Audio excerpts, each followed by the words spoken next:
కవిత గారి అక్రమ అరెస్ట్ ఏదైతే జరిగిందో దాన్ని తీవ్రంగా ఖండిస్తా ఉన్నాం. ఎన్నికలు వచ్చినాయంటే చాలు మోడీ గారికి 10 సంవత్సరాల నుండి దేశంలో చూస్తున్నది. ఎన్నికలు వచ్చినాయంటే చాలు ప్రతిపక్షంలో ఉన్న వాళ్ళని, ప్రధానంగా ప్రాంతీయ పార్టీలో ఉన్న వాళ్ళని ఏదో ఒక రకంగా ఇబ్బంది పెట్టాలనే ప్రయత్నం చేస్తూ ఉంటాడు.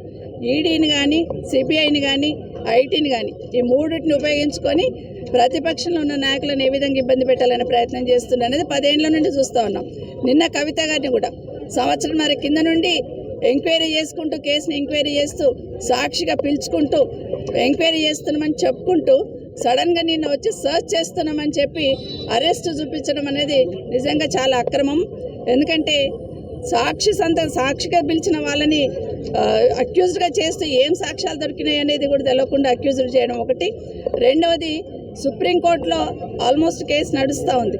కేసు నడుస్తున్నప్పుడు 19కి మళ్ళీ వాయిదా ఇచ్చినప్పుడు ఇన్ ప్రిన్సిపల్గా ఇంటర్నల్గానేమో అరెస్ట్ చేయమని చెప్పి మళ్ళీ 19th రాకముందే, ఆ కేసు మళ్ళీ రాకముందే ఇమీడియట్గా అరెస్ట్ చేయడం అనేది ప్రజలందరూ కూడా గమనిస్తూ ఉన్నారు. వేల కోట్లు కాదు, లక్షల కోట్లు దేశాన్ని దోసుకొని దేశం విడిచి పారిపోయిన వాళ్ళని తీసుకురానికనేమో మోడీ గారికి చేత కాదు. కానీ ఒక ఆడబిడ్డ ఏదో ఫోన్లో మాట్లాడింది, వాళ్ళతో నీకు టచ్ ఉందని చెప్పేసి అక్రమంగా ఇరికించే ప్రయత్నం. కేసీఆర్ గారిని ఎదుర్కోవడం చేతగాక కేసీఆర్ గారి బిడ్డను ఇరికిస్తే కేసీఆర్ గారు డిమోరలైజ్ అవుతారు, కేసీఆర్ గారు అంటున్న బీఆర్ఎస్ పార్టీ నాయకులు, కార్యకర్తలు డిమోరలైజ్ అవుతారనే ఆలోచన బీజేపీ వాళ్ళు చేస్తున్న విషయాన్ని గమనించాలి రాష్ట్ర ప్రజలందరూ కూడా. కానీ కేసీఆర్ గారు ఏంటంటున్న బీఆర్ఎస్ పార్టీకి సంబంధించిన నాయకులు, ఈ కుటుంబ సభ్యులంతా అంత వీక్ కాదు. ఎలాంటి సమస్యలు వచ్చినా ఎదురొడ్డి నిల్చొని పోరాటం చేయడానికి సిద్ధంగా ఉంటారు.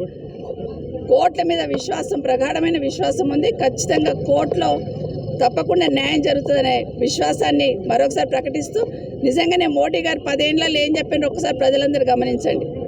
దేశంలో, ప్రపంచంలో ఉన్న నల్లధనాన్ని అంతా తీసుకొస్తాను, నల్లధనాన్ని తీసుకొచ్చి రాష్ట్రంలో ఉన్న రైతుల అకౌంట్లలో, ఒకరొకరు అకౌంట్లలో 10 లక్షలు వేస్తాడు. మరి 10 ఏళ్ళు అయిపోయింది. 10 లక్షల ఊసైతే ఎత్తాడు కానీ జై శ్రీరామ్ అంటాడు. జై శ్రీరామ్ తెలియని ఎవరికి, దేవుడు తెలియని ఎవరికి, దేవుడు గుడి తెలియని ఎవరికి, దేవుడికి దండం పెట్టండి. ఇక్కడ కులాలు మతాలు తప్పిస్తే వేరేమన్నా మాట్లాడుతుండంటే వేరేం మాట్లాడతలేడు. యుద్ధం నేనే చేసిన అంటాడు, గుళ్ళని నేనే కట్టిన అంటాడు, దేవుణ్ణి నేనే సృష్టించిన అంటారు మోడీ గారు. అది నడుస్తుంది ఈరోజు. మరి 10 లక్షల అకౌంట్లలో వేస్తాను కదా నల్లధనం తీసుకొచ్చి, ఎక్కడ పోయిందండి మోడీ గారు? నల్లధనం తీసుకొచ్చి 10 లక్షలు మా అకౌంట్లలో, రైతుల అకౌంట్లలో వేయండి, వేసి అప్పుడు మాట్లాడాలి. సంవత్సరానికి 2 కోట్ల ఉద్యోగాలు ఇస్తున్నారు. 10 ఏళ్ళు అయిపోయింది. 10 ఏళ్లలో ఎన్ని కోట్లు ఇవ్వాలండి? 20 కోట్ల ఉద్యోగాలు రావాలి. మరి ఎక్కడున్నాయి? ఉద్యోగాల గురించి ఊసలేదు, కానీ భజన చేయమంటున్నారు. దేశంలో ఉన్న ప్రజలందరినీ భజన చేసుకుంటూ ఉండంటున్నారు తప్పిస్తే ఇంకో ఆలోచన లేదు. ఇదంతా కూడా ప్రజలందరూ గమనిస్తూ ఉన్నారు. తెలంగాణ రాష్ట్రంకి వచ్చేసరికి ఎన్ని మాటలు చెప్పినా ఎవరు నమ్మట్లేరు. కేసీఆర్ గారు వెంటనే ఉన్నారు. కేసీఆర్ గారికి ఎందుకు మిమ్మల్ని దూరం పెట్టాల్సి వచ్చింది? రైతుల మీద నల్ల చట్టాలు తీసుకొస్తే నల్ల చట్టాలను వ్యతిరేకించి ఎట్టి పరిస్థితుల్లో రైతులకు ఇబ్బంది కలిగే విషయాలను నేను ఆమోదించనని ఆ రోజు కేసీఆర్ గారు ముఖ్యమంత్రిగా చెప్పారు. అది మీకు నచ్చలేదు. అదే కాకుండా ముఖ్యంగా